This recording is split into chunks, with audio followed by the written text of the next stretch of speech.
আমাদের সমগ্র অস্তিত্বই কি একটা জিজ্ঞাসা চিহ্নের মুখে? রাহুলের মৃত্যুতে কি প্রশ্ন তুললেন অভিনেত্রী ঋতুপর্ণা সেনগুপ্ত। অভিনেতা রাহুল অরুণোদয় বন্দ্যোপাধ্যায় আর নেই। রবিবার সন্ধ্যের পর থেকে এখনো পর্যন্ত অনেকেরই যেন বিশ্বাস হচ্ছে না তিনি আর নেই।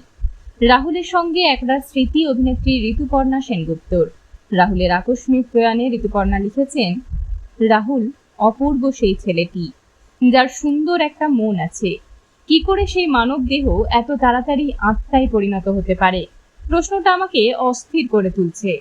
উত্তর পেতে চাইছে ভীষণভাবে। আমি উত্তর দিতে পারছি না। যার চলে যাওয়ার কথাই নয়, তার জন্য শোক করাটাও অসম্ভব বলে মনে হচ্ছে। এত তাড়াতাড়ি কেন কেন?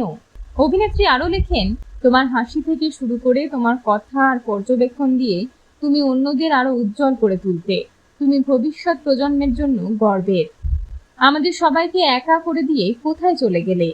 আমাদের অসহায় করে দিলে রাহুল। এমন গভীর ক্ষত করে দিয়েছো যা কখনো সারবে না, কখনো সারবে না রাহুল। পতি পরমেশ্বর ছবিতে রাহুলের সঙ্গে অভিনয় করেছিলেন অভিনেত্রী ঋতুপর্ণা। তাই শুটিংয়ের সেই মুহূর্তগুলোই সবসময় ভালোবাসা দিয়ে আগলে রাখতে চান অভিনেত্রী। তিনি লিখেছেন, তোমায় ভীষণ মিস করবো রাহুল। তোমার প্রাণ শক্তি, প্রতিভা, উদ্যম, উচ্ছ্বাস মিস করব। তুমি খুব তাড়াতাড়ি চলে গেলে।